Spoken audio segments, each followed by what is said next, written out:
बिस्मिल्लाहिर्रहमानिर्रहीम, अस्सलाम वालेकुम। मेरा नाम मोहम्मद उमर खान है और आप देख रहे हैं द लॉ यूट्यूब चैनल। आज के इस वीडियो के अंदर मैं आपके साथ डिस्कस करने जा रहा हूं कि लैट टेस्ट के अंदर आप ऐसे किस तरह से लिख सकते हैं। इस पर पहले एक वीडियो बना चुका हूं, डिस्क्रिप्शन में आपको उसका लिंक मिल जाएगा।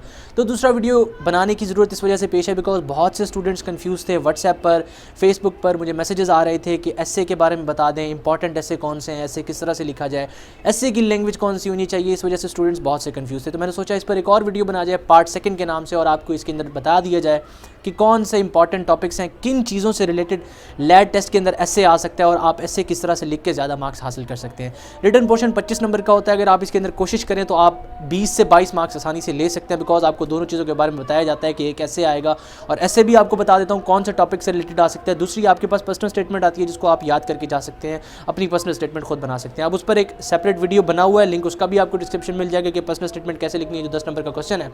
तो सबसे पहले हम ऐसे की बात करते हैं कि जो लैट टेस्ट के अंदर ऐसे आता है HEC के एग्जाम में, HEC जो कंडक्ट करती है लैट का एग्जाम, उसमें जो ऐसे आता है वो 15 नंबर का होता है। 200 वर्ड्स आपने इसके अंदर लिखने होते हैं। तो ये कोई कंप्रीहेंसिव ऐसे नहीं है, ये एक शॉर्ट सा ऐसे है जिसके अंदर 200 वर्ड्स हैं, 15 नंबर हैं। तो आपने जो भी टॉपिक इसके अंदर प्रोड्यूस करना है, जो भी टॉपिक आपसे टेस्ट के अंदर पूछा गया उसको टू द पॉइंट बयान करें और वेल ऑर्गेनाइज्ड फॉर्म में लिखें। ठीक है, अब सबसे पहले आ जाते हैं कि ऐसे को लिखा किस तरह जाए। 3 चीज़ों में आप ऐसे को डिवाइड करें। आप सबसे पहले उसके रफली पॉइंट्स याद कर लें, डाटा को थोड़ा सा रिवाइज़ कर लें कि अगर आपसे पूछा जाता है एक टॉपिक, फ़र्ज़ कर लें डेमोक्रेसी से रिलेटेड टॉपिक पूछा जाता है, तो कुछ टॉपिक्स इससे रिलेटेड कुछ पॉइंट्स रिवाइज़ कर लें कि डेमोक्रेसी क्या होती है, इसका इंट्रोडक्शन क्या बनेगा, मेन पॉइंट्स में आप क्या लिखेंगे, उसको कंक्लूड कैसे करना है। अब 3 टॉपिक्स आप उसके बनाएं। सबसे पहले आप अपने टॉपिक के बारे में इंट्रोडक्शन लिखें। अपनी जो ऑडियंस आपका जो एग्जामिनर है आप उसको इंट्रोडक्शन बता दें अपने टॉपिक का। उसके बाद आप दूसरे पैराग्राफ में आए। अब दूसरा पैराग्राफ जो है इसमें आप उसके मेन पॉइंट्स लिखें और उस चीज़ को, अपने आइडिया को, अपने टॉपिक को एक्सप्लेन करने की कोशिश करें। ठीक है, और लास्ट पैरा जो मोस्ट इंपॉर्टेंट पैरा है, जो एग्जामिनर भी है उस पर गौर करता है, वो है आपका कंक्लूजन कि आपने जो ऊपर आइडियाज़ डिस्कस किए हैं उसको कंक्लूड कैसे करते हैं। अब डेमोक्रेसी में तो खैर इतना कोई कंक्लूजन नहीं लिखा जा सकता, लेकिन कुछ सोशल इशूज़ या सोशल टॉपिक्स हैं, जिस तरह सोशल आजकल हमारे देख लें कि फ़र्ज़ करें चाइल्ड अब्यूज़ पर टॉपिक आ जाता है और आपने उसके रिलेटेड लेजिस्लेशन के बारे में आपसे पूछा जाता है, आप पूरा ऐसे लिखते हैं और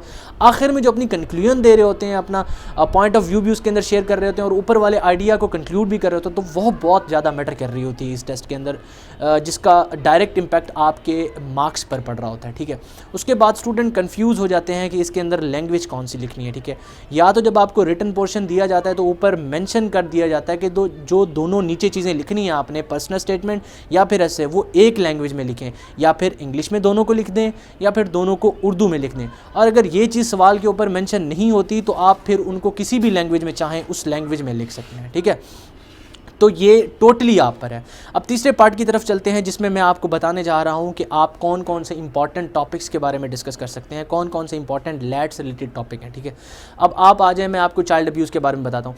चाइल्ड अब्यूज़ जो है हमारा आजकल इशू चल रहा है बहुत ज़्यादा, आप देखते हैं ये मसाइल चाइल्ड अब्यूज़ के चल रहे हैं, तो आप इससे रिलेटेड चीज़ों को पढ़ लें। ठीक है, उसके बाद सोशल इश्यूज़ में हम आते हैं। तो सोशल मीडिया का आजकल बहुत ज़्यादा यूज़ किया जा रहा है। अब इसके मिसयूजेस भी किए जा रहे हैं, इसके कुछ पॉजिटिव यूज़ भी हैं। आपने इसके पॉजिटिव और नेगेटिव इम्पैक्ट्स के कुछ की पॉइंट्स याद कर लेने। इससे रिलेटेड एक टॉपिक आया भी हुआ है पिछली बार, सोशल मीडिया के इसके यूजेज और मिस यूजेज या एडवांटेजेस कह लें इसको। उसके बाद आपके मोबाइल फ़ोन के भी बहुत से एडवांटेजेस और डिसएडवांटेजेस हैं, इससे रिलेटेड चीज़ें तैयार कर लें। अब आप समझ रहे होंगे मेरे ये वीडियो बनाने का मकसद क्या है, कि आपको बताना कि सोशल इश्यूज़, सोशल टॉपिक्स से रिलेटेड और ऐसे टॉपिक्स आपसे लैट के अंदर पूछे जाएंगे जिस पर कोई भी कुछ ना कुछ लिख सकता।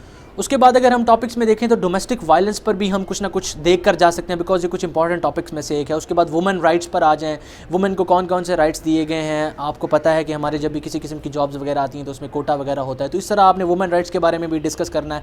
डोमेस्टिक वायलेंस हो गया, वुमेन राइट्स हो गया, डेमोक्रेसी के बारे में बता दिया आपको, मोबाइल फ़ोन के यूजेस, सोशल मीडिया के यूजेस, इस तरह के और टॉपिक, CPAC हो गया जिस तरह से, और भी कुछ टॉपिक्स को आप डिस्कस कर सकते हैं। मैं लिस्ट कोशिश करूँगा कि डिस्क्रिप्शन में आपको और कुछ इंपॉर्टेंट एसेस की दे दूँ। तो मैं उम्मीद करता हूँ कि आपको ये चीज़ें क्लियर हुई होंगी और आपको ये वीडियो भी पसंद आया होगा। मज़ीद अगर किसी किस्म की सजेशन हमारे रिलेटेड आपके पास है या फिर कोई कन्फ्यूजन है तो आप कमेंट बॉक्स में जाके मुझे कमेंट बता सकते हैं। हमारे चैनल को ज़रूर सब्सक्राइब कीजिएगा, वीडियो को लाइक कीजिएगा। बहुत शुक्रिया, अल्लाह हाफ़िज़।